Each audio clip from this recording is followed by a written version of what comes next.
মুক্তিযোদ্ধা সাবেক এমপি যারা এটিএম ওলিয়ারশাহ সাহেবের মৃত্যুবার্ষিকী উপলক্ষে আজকের এই আলোচনা সভার সভাপতি এবং মনে হয় যে আমাদের ওয়ালিয়ারশাহ ভাইয়ের কন্যা রাইপার রিপা ওয়ালি খান এই আলোচনা সভার সভাপতি। এখানে বিশেষ অতিথি এই বাঞ্ছারামপুরের একজন কৃতি সন্তান জনায়েত শাকি, রফিক শিকদার,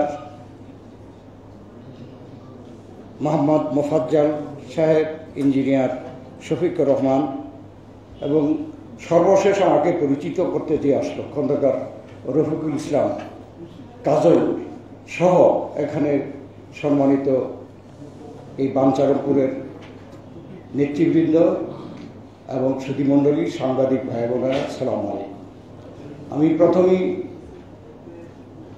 আমার বড় ভাই, আমার অত্যন্ত শুভাকাঙ্ক্ষী জনাব ওয়ালিয়ারশাহ সাহেবের স্মৃতির প্রতি শ্রদ্ধা নিবেদন করছি এবং তার রূহের মাগফিরাত কামনা করছি। সেই সাথে আজকে যেহেতু 14 ডিসেম্বর শহীদ বুদ্ধিজীবী দিবস, যারা দেশের জন্য প্রাণ দিয়েছে বুদ্ধিজীবীদের আজকে আমরা শ্রদ্ধা জানাচ্ছি। আশরাফ ভাইয়ের সাথে আমার পরিচয় এই বাংলাদেশের প্রেক্ষাপটে অত্যন্ত একটি গুরুত্বপূর্ণ সময় এবং পরিচয় দীর্ঘ। 70-এর ডিসেম্বর কি 71-এর জানুয়ারি থেকে 94 পর্যন্ত তিনি যেদিন বিমানবন্দর থেকে লাস্ট চিকিৎসার জন্য বিদেশে যান, আমি বিমানবন্দরে গিয়ে তাকে সেভ করার আমার সৌভাগ্য হয়েছিল। ওই পর্যন্ত ওনার সাথে আমার পরিচয়, তাই আমার যে স্মৃতি ওনার সাথে দীর্ঘ। সব কথা বলার সুযোগ এই মাঘের বেলা পর্যন্ত নেই। আপনারা বাঞ্ছারামপুরের নেতৃবৃন্দ, সুধীমণ্ডলী বক্তব্য রেখেছেন, অনেক কিছু এখানে বাঞ্ছারামপুর ভিত্তিক যে অভিজ্ঞতা সেটা আপনারা বলেছেন, আরও অনেক বাকি আছে। তা আমি সব অভিজ্ঞতা বা সব স্মৃতি বলতে গেলে দীর্ঘ সময় লাগে। আমি শুরু করতে চাই যে আমার সাথে পরিচয় হয়তো 71-এর জানুয়ারি হবে কি 70-এর ডিসেম্বর হবে, আমার মনে নেই। Pakistan student federation UK, Pakistan student federation ইউকের একটি সভা ছিল। সভাটির বিষয়বস্তু ছিল যে পাকিস্তান স্টুডেন্ট ফেডারেশন তৎকালীন পাকিস্তানের যে অবস্থা তার প্রেক্ষাপটে একটা সিদ্ধান্ত নেবে। তো ওই পাকিস্তান স্টুডেন্ট ফেডারেশনের সভাপতি বাইদিবাই একজন বাঙালি। আমরাও সেখানে স্বাভাবিকভাবে অংশগ্রহণ করতাম। ওই মিটিংয়ে আমাদেরই আরেকজন বাঙালি সেখানে ব্যারিস্টারি পড়ছিল, তিনি এসে একটা প্রস্তাব দিলেন যে ইয়াহিয়া খানের কাছে আমরা একটা স্মারকলিপি পাঠাবো এই পাকিস্তান স্টুডেন্ট ফেডারেশন ইউকের পক্ষ থেকে। আমি এটা পড়ে শোনাচ্ছি। তা আমি আবার বাংলাদেশের ছাত্র রাজনীতিতে সক্রিয় ছিলাম, অনেক সক্রিয় বলবো না। ওই 69-এর আন্দোলনের সময় আমি একটি হলের ভিপি ছিলাম, একটি ছাত্র সংগঠনের কেন্দ্রীয় নেতা ছিলাম ইত্যাদি। সেই জন্যে যে এই স্মারকলিপিটা পড়ছিল আমি তাকে চিনি। সে তৎকালীন পাকিস্তানের যে সংহতির যে দল ছিল সেই দলের ছাত্র সংগঠনের নেতা ছিল। সেটার নাম ছিল তখন ন্যাশনাল স্টুডেন্ট ফেডারেশন। তা আমরা কিন্তু ঢাকায় বেশ আন্দোলন সংগ্রামের সময় তাদের বিরুদ্ধে আন্দোলন করেছি, পথ পরিচয় সবই আছে। তো সে যেই কথা বলছিল, সংক্ষেপে বলছি যে ভাবটা এরকম যে ওখান থেকে আমরা অনুরোধ করছি ইয়াহিয়া খানকে যে এখানে যে ইস্ট পাকিস্তানে ইলেকশনটা হয়েছে এটাকে মেনে নিয়ে সব সমাধান করে ফেলার জন্য আমরা তাদের সাথে আছি। পরিশেষের কথাটা হলো ইন্টিগ্রেশন। আমরা পাকিস্তানের সংহতিতে বিশ্বাস করি। তো সেখানে আমি ওই ভদ্রলোককে চিনি, তিনিও আমাকে চিনেন, আমি বসা। তো আমার তখন দায়িত্ব মনে হইল যে আমার কিছু বলা দরকার। তো তখনও অনেকে বুঝে উঠতে পারে না যে বিষয়টা কি। তখন আমি ওখানে সুযোগ দিলাম। ওই ধরনের সভায় আমি প্রথম বক্তৃতা দিলাম। এবং আমার যেহেতু এর আগে 60 আন্দোলন, এর আগের ছাত্র সংগ্রাম পরিষদের সাথে সম্পর্ক, হলের বিপি, সব কারণে আমার কিন্তু সার্বিক পাকিস্তানের তৎকালীন রাজনীতির সম্বন্ধে একটা সার্বিক ধারণা ছিল। আমি সরাসরি এটা নাকচ করে দিলাম যে এটার পক্ষে আমরা, কেননা পূর্ব পাকিস্তানে, তখন তো পূর্ব পাকিস্তান বলতে হইতো, পূর্ব পাকিস্তানের জনগণ যেখানে মুক্তির চিন্তা করছে, স্বাধীনতার চিন্তা করছে, সেখানে আমরা লন্ডন থেকে ইয়াহিয়া খানের কাছে আপোষের প্রস্তাব পাঠাবো, এটা আমাদের মানায়, আমরা এটা মেনে নিতে পারি না। বলার পরে পাকিস্তানের কিছু উগ্রপন্থী লাফায় উঠছে, আর আমাদের বাঙালিরা সেখানে যারা ছিল তারাও এটার প্রতিবাদ করছে। মিটিং ওখানে শেষ। পরে এসে ক্যান্টিনে বসেছি আমরা 4 জন, ইম্পিরিয়াল কলেজ বা কিংস কলেজ ওরকম, আর একটু দূরে 2 জন বসে চা খাচ্ছে, আলাপ করছে, আমাদের দিকে তাকাচ্ছে। তা আমি ভয় পাচ্ছিলাম। একজন হলো এই আজকে যাকে নিয়ে আলোচনা করছি, এটিএম ওলিয়াসফ সাহেব। আজকের ছবিতেও দেখছেন ওনার মোচ আছে, সুঠাম ব্যক্তি, তখন যুবক এবং সুঠাম। আর আরেকজন ওনার সাথে AZ মাহমুদ হোসেন মঞ্জু, সেও লম্বা চূড়া, সুন্দর দেখতে, পাকিস্তানি মনে হয়। তা আমি ভাবছি যে আমি আমার বক্তৃতা দেওয়ার জন্য বোধহয় তারা দুজনে মিলে আমাকে আক্রমণ করতে আসবে, সেই জন্য আমার দিকে তাকায়া পরামর্শ করতেছে। ঠিকই তারা দুজনে উঠে এসে আমাদের টেবিলে এসে বলে আমরা এখানে বসতে পারি। তা আমি তো আশ্বস্ত হইলাম যে বাংলা বলতেছি। বসে তারপরে পরিচয় হলো। এই দিন হলো প্রথম পরিচয়। আশরাফ ভাই সাহেব পরিচয় করলো যে আমি অমুক। উনি তখন বাংলা একমাত্র পত্রিকা লন্ডনে প্রচারিত, সেটা হলো জনমতের এডিটার।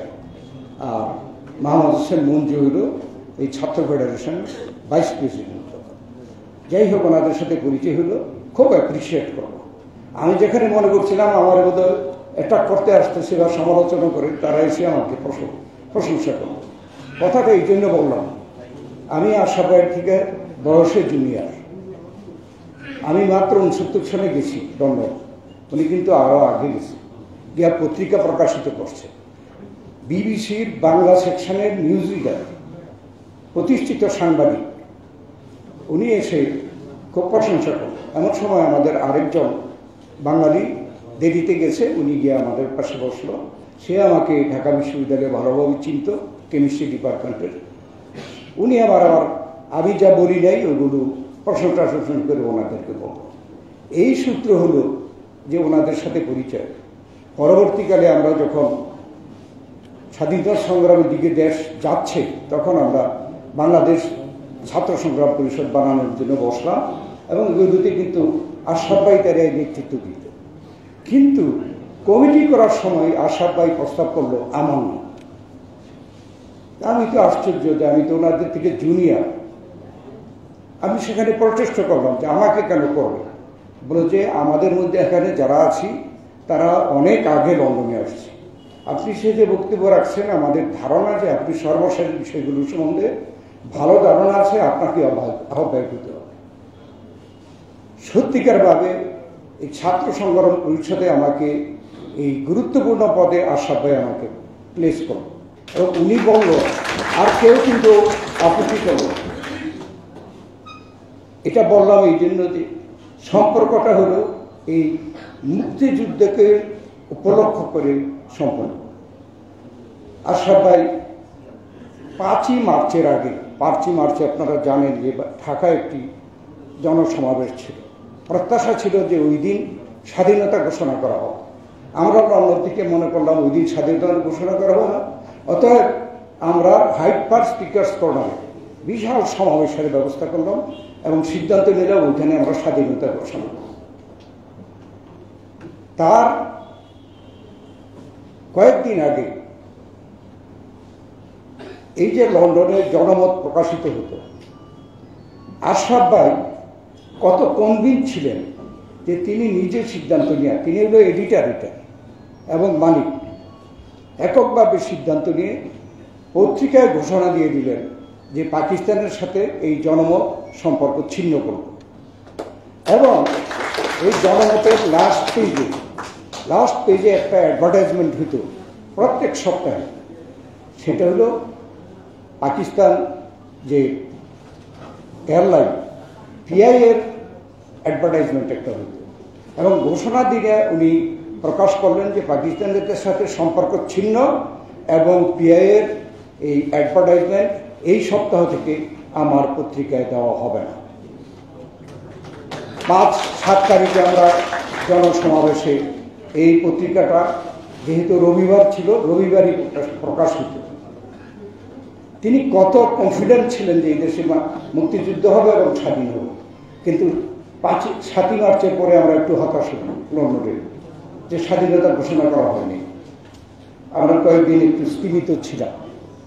তারপরে দেখা গেল যে 26শে মার্চ আমাদের সামনে সেই তৎকালীন মেজর জিয়া স্বাধীনতা ঘোষণার মাধ্যমে স্বাধীনতার সংগ্রাম শুরু হয়ে গেল।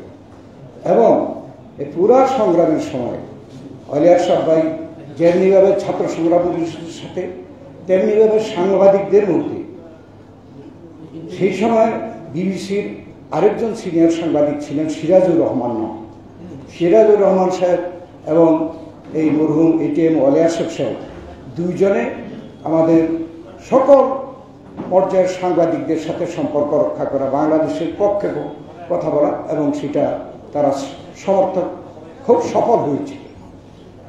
মুক্তিযোদ্ধা আমি বলছি এই জন্য যে যদি স্বাধীনভাবে নিরপেক্ষভাবে মুক্তিযোদ্ধাদের লিস্ট করা হতো, আলী আশরাফ ভাই এখানে বাদ পড়ার কথা না, কিন্তু গেজেটে আলী আশরাফ ভাইয়ের নাম নেই।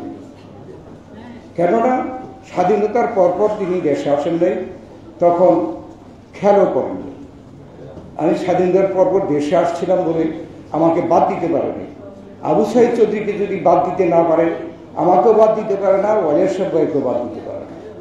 যাই হোক, কিন্তু এই গত সরকার গত বছর বোধহয় বিষয়ভিত্তিক মুক্তিযোদ্ধা লিস্ট করেছে, সেখানে বিদেশে অবদান রাখার জন্য মুক্তিযোদ্ধা লিস্ট, সেটাতেও দেখলাম যে আশরাফ ভাইয়ের নাম নাই। আমি যোগাযোগ করেছিলাম যে এই তাদের একটা ফর্ম ছিল, যে এই ফর্মটা ফিল আপ করে হয় যারা বেঁচে আছেন তারা, অথবা তাদের যারা মৃত্যুবরণ করেছেন তাদের ওয়ারিশরা ওইটা ফর্মটা ফিল আপ করে দিতে হবে। এটা বোধহয় দেন নাই বলে হয়তো গেজেটেড না, কিন্তু আলী আশরাফ ভাই একজন একদম নিবেদিত মুক্তিযোদ্ধা, যিনি বিদেশে থেকে বিশাল ভূমিকা রেখেছেন বাংলাদেশের পক্ষে, বলতে গেলে অনেক দীর্ঘ।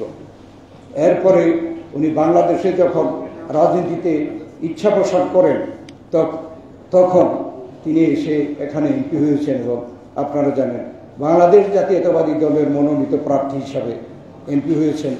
এবং সেই সময় আমি মন্ত্রী ছিলাম, সেই সুযোগে আমি এই আপনাদের এলাকায় যাওয়ার অনেক সুযোগ হয়েছে।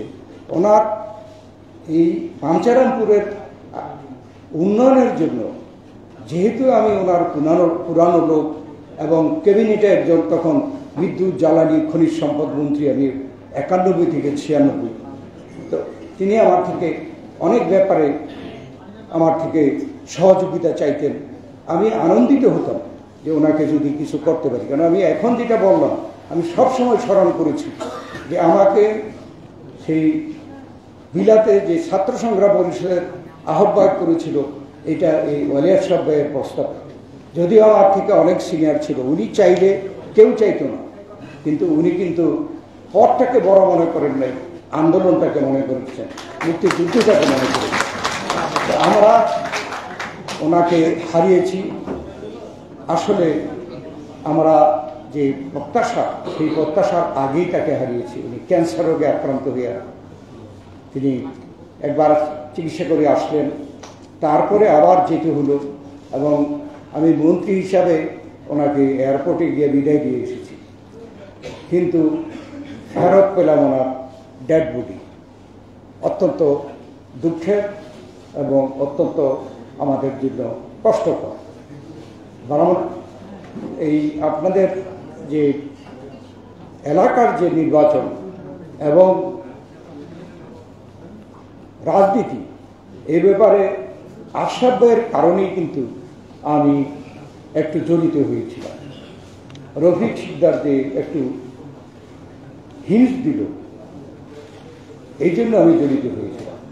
তা আজকে আশরাফ ভাইয়েরকে স্মরণ করার জন্য 30 বছর কম নয়, কিন্তু আমি আপনাদেরকে যারা উদ্যোক্তা, ওনার পরিবারের সদস্যদের ধন্যবাদ জানাই। আপনারা যারা কষ্ট করে এসেছেন, আসলে এদেশে কিন্তু মানুষ সুদীজনকে, জ্ঞানীগুলিকে, যারা ত্যাগী, তাদেরকে কিন্তু মনে রাখতে চায়। হয়তো আমাদের দুর্বলতা আছে যে যদি ত্যাগী ব্যক্তিদের, সত্যিকারভাবে জ্ঞানী ব্যক্তিদের, সত্যিকারভাবে যারা অবদান রেখেছে, তাদেরকে যদি স্মরণ করি, হয়তো আমরা নিজেরা কোনো কারণে ছোট মনে হয়ে যাব। সেই জন্য আমরা কিন্তু এই সব লোকদেরকে স্মরণ করতে চাই না। তো আমি আশা করি যে ওয়ালি আশরাফ ভাইয়ের নামে একটা স্মৃতি পরিষদ করে এটাকে পার্মানেন্টলি ওনাকে স্মরণ করা। ওনাকে স্মরণ করলে আমার বিশ্বাস যে বর্তমানে যারা রাজনীতি করেন বাঞ্ছারামপুর, তারাও অনেক কিছু জানতে পারবেন, শিখতে পারবেন। বাঞ্ছারামপুরের জনগণের জন্য রাজনীতি করেন। আমরা যা খবর পাই, এটা জনগণের জন্য না, নিজের পদ পদবীর জন্য আপনারা মারামারি করে ফেলছেন। এটা মানুষ আশা করে না। একটু আশরাফ ভাইয়ের জীবনটা দেখেন, অন্যদের এই বাঞ্ছারামপুরের রাজনীতিটা দেখেন, তাইলে আমার বিশ্বাস যে যত তাদেরকে স্মরণ করবেন, তত আমাদের জন্য আমরা ভালো শিক্ষা ভবিষ্যতে পাব। আমি অনেক কিছু বলতে পারতাম, জানি হয়তো মাগরিবের আজান হয়ে গেছে। অতএব আপনাদের সকলকে আবার ধন্যবাদ জানাই।